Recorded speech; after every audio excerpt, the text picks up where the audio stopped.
کرے کہ ہماری صحت برقرار رہے, ہم مرے نہیں, ہم پریشان نہ ہوں, اس کے لیے کر رہے تھے. اس کی بات بھی ماننی ہے. یہ جیسا جیسا کہیں گے اس کی بات کو ماننی, اس کی مخالفت نہیں کرنی ہے. ڈاکٹر جو کچھ کہتے ہیں اس کو ہی ماننا ہے. مثلا ڈاکٹر کہتے ہیں مصافحہ نہ کرو تو نہ کرو, مصافحہ کرنا سنت ہے, آپ سنت کو چھوڑیں. ڈاکٹر کہتے ہیں کہ سب جمع نہ ہو جاؤ, اس سے وائرس زیادہ پھیلتی ہے, آپ جمع نہ ہو. ڈاکٹر یہ کہتے ہیں کہ ہاتھ دھوئیں, تو یہ تو نبی کریم صلی اللہ علیہ وسلم نے دن میں 5 مرتبہ ہاتھ دھونے کے لیے کہا اور وضو کرنے کے لیے کہا. یہ تو پہلے حضور پاک نے فرمایا. منہ دھونے کے لیے پہلے ہی کہا. لوگوں کو سمجھ میں نہیں آ رہا تھا کہ منہ دھونے کے لیے وضو میں کیوں کہتے ہیں حضور, ہاتھ دھونے کے لیے کیوں کہتے ہیں, ناک کو صاف کرنے کے لیے کیوں کہتے ہیں, پاؤں دھونے کے لیے کیوں کہتے ہیں. یہ کرونا وائرس سے پتا چل گیا لوگوں کو کہ یہ وائرس ایسا ہے کہ ہر ایک کو لگ سکتا ہے, اس لیے ہاتھ دھونا اور منہ دھونا اور ہر وقت صاف صفائی رکھنا یہ ضروری ہے. حضور نے تو 1400 سال پہلے ہی کہا, بلکہ اتنی طاقت کے ساتھ کہا کہ 5 مرتبہ یہ کرو. اب لوگوں کو سمجھ میں آ رہا ہے. تو حضور پاک صلی اللہ علیہ وسلم نے پہلے یہ بات کہی, تو حکومت کی مخالفت نہیں کرنی ہے. تیسری بات یہ کرنی ہے کہ اپنے جو ہے تیسری بات یہ کرنی ہے کہ جتنی دوائیاں وہ کہتے ہیں استعمال کرنے کے لیے وہ بھی کریں, آپ مخالفت نہ کریں. اور چوتھی بات یہ کہنی ہے کہ اللہ پر توکل رکھو, اللہ پر بھروسہ رکھو, اللہ سے مانگو. یہ ذات اسی نے دوائی پیدا کی ہے, اسی نے بیماری پیدا کی ہے, اور ایسی بیماری پیدا کر دی کہ لوگ حیران ہیں.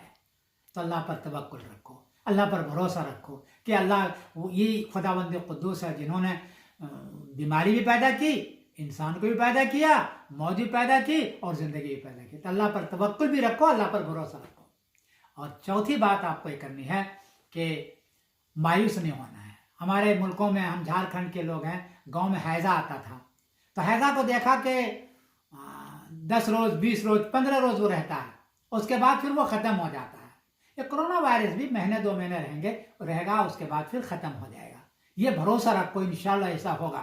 اللہ کی ذات عجیب ہے, وہ ہر آدمی کو مارنا نہیں چاہتا, ہم اس کے بندے ہیں, وہ مارنا نہیں چاہتے. تو ہمیشہ یہ چیزیں نہیں رکھے گا وہ. یہ تجربہ بھی ہے اور یہ طریقہ بھی ہے.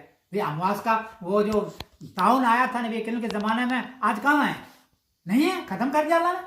ایسے وائرس جو ہے یہ 1.5 مہینے 2 مہینے تک رہے گا, اس کے بعد ختم رہے گا. اس پر توکل رکھو, لیکن شرط یہ ہے کہ ایسے موقع پر خدا کو یاد کرو. لوگوں نے واقعتاً شریعت کی بڑی مخالفت کی تھی.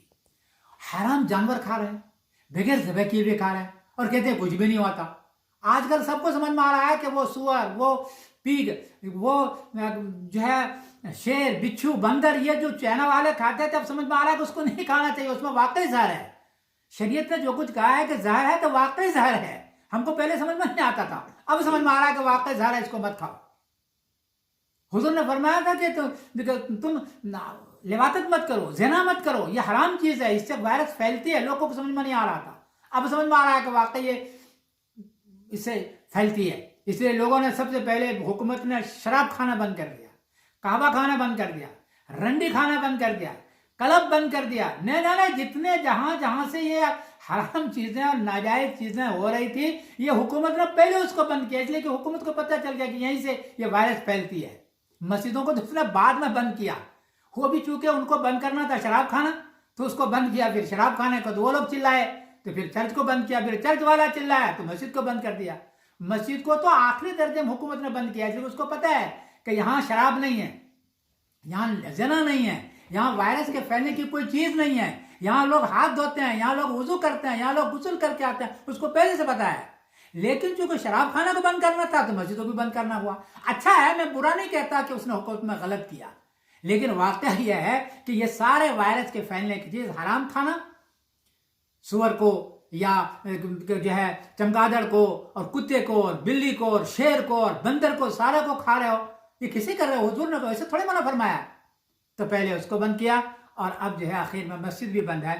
تو مسجد بند تو ضرور رکھیں, مخالفت نہ کریں کسی بھی چیز کا, لیکن اس انداز سے کہ مسجد میں اذان نماز بھی ہو اور اللہ سے توبہ کریں. انشاءاللہ یہ سارا پھر ختم ہو جائے گا. میں بھی دعا کرتا ہوں, آپ بھی دعا کریں, گڑ گڑا کے دعا کریں, انشاءاللہ ختم ہو جائے گا.